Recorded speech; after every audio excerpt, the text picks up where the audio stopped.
Você provavelmente já ouviu falar nos três poderes da República, mas o que você realmente sabe sobre o assunto? Deixe o seu comentário aqui abaixo e vamos às 8 coisas que você deveria saber sobre os três poderes. E quais são esses poderes? Essa resposta é bastante fácil. Poder Executivo, Poder Legislativo e Poder Judiciário.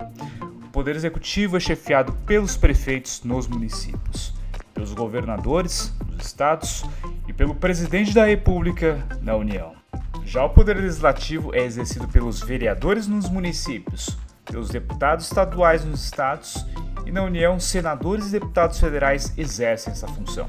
Por fim, o Poder Judiciário é exercido por juízes estaduais de primeira e segunda instâncias, juízes federais de primeira e segunda instâncias, além de juízes dos tribunais superiores e do Supremo Tribunal Federal.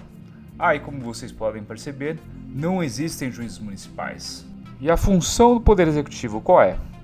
Bem, as pessoas acham que o chefe do Poder Executivo pode tudo, mas isso não está nem próximo da realidade. Na verdade, a função do Poder Executivo é administrar a estrutura pública do município, do estado e da União.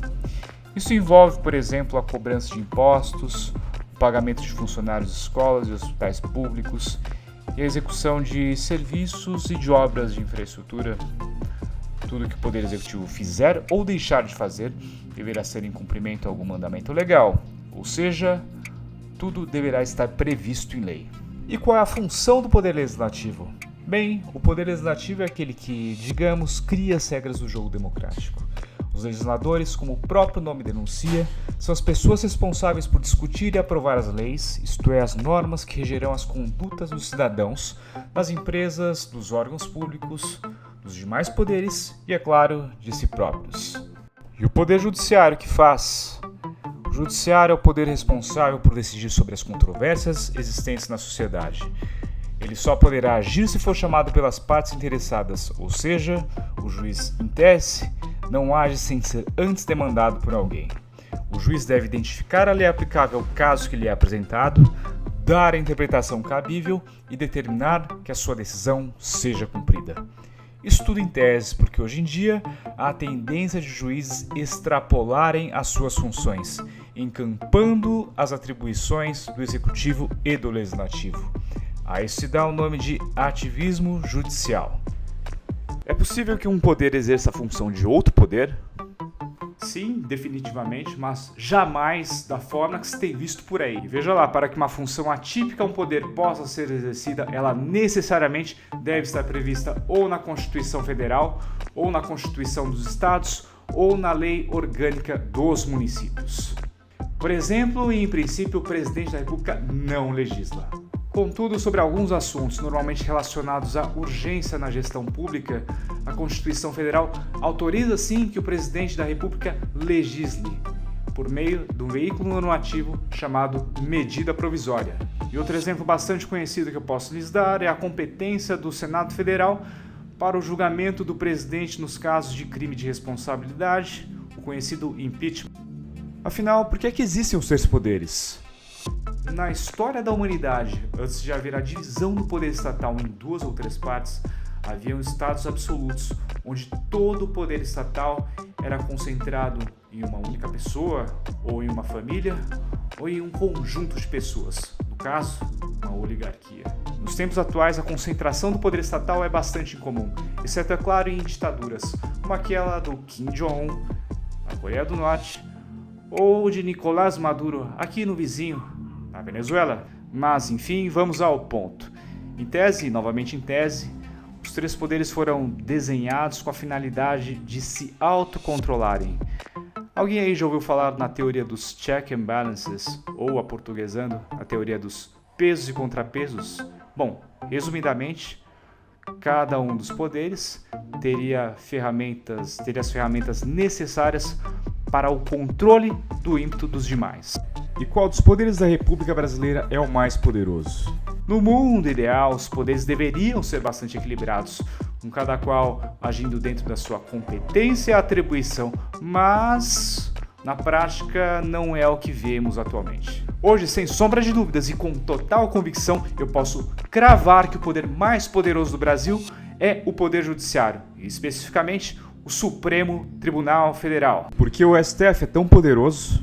Um dos motivos óbvios é a forma de construção da estrutura de controle dos atos dos ministros do STF.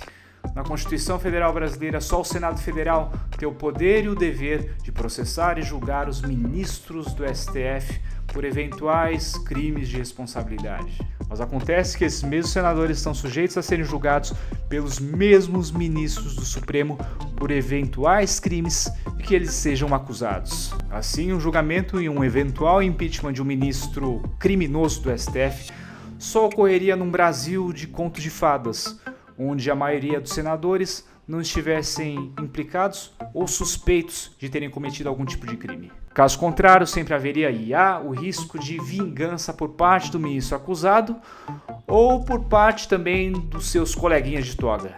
E sem travas efetivas, os ministros do Supremo Tribunal Federal têm hoje, na prática, carta branca para usar e abusar do poder, fazendo inclusive interpretações incabíveis do texto constitucional. Alguém por acaso viu um deputado ser preso por crime de opinião num país onde a Constituição Federal garante ao parlamentar a imunidade sobre a sua opinião? E a abertura de um inquérito onde o ministro do STF é supostamente a vítima, é também o investigador, é o delegado, é o órgão acusador, é o juiz e é o algoz. Eu acho que alguém se esqueceu da necessidade de imparcialidade do julgador. E não à toa, um dos ministros do STF, numa daquelas palestras autoafirmativas que sempre ocorrem em Lisboa, patrocinadas pelo ministro Gilmar Mendes, confessou com todas as letras que hoje,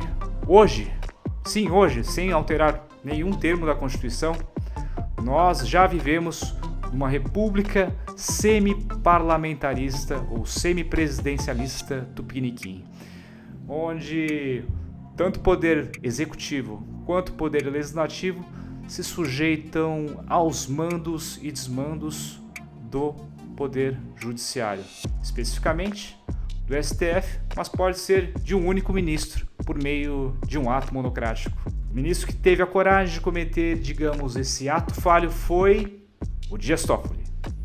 E vamos encerrando o vídeo por aqui. Se você ficou com alguma dúvida ou tem sugestão, coloque seu comentário logo abaixo. E o próximo vídeo a ser publicado neste canal vai ser sobre a Constituição Federal. Para que você consiga acompanhar este canal, peço aqui que você siga o canal e também clique no sininho. Tchau, tchau e até o próximo vídeo, pessoal!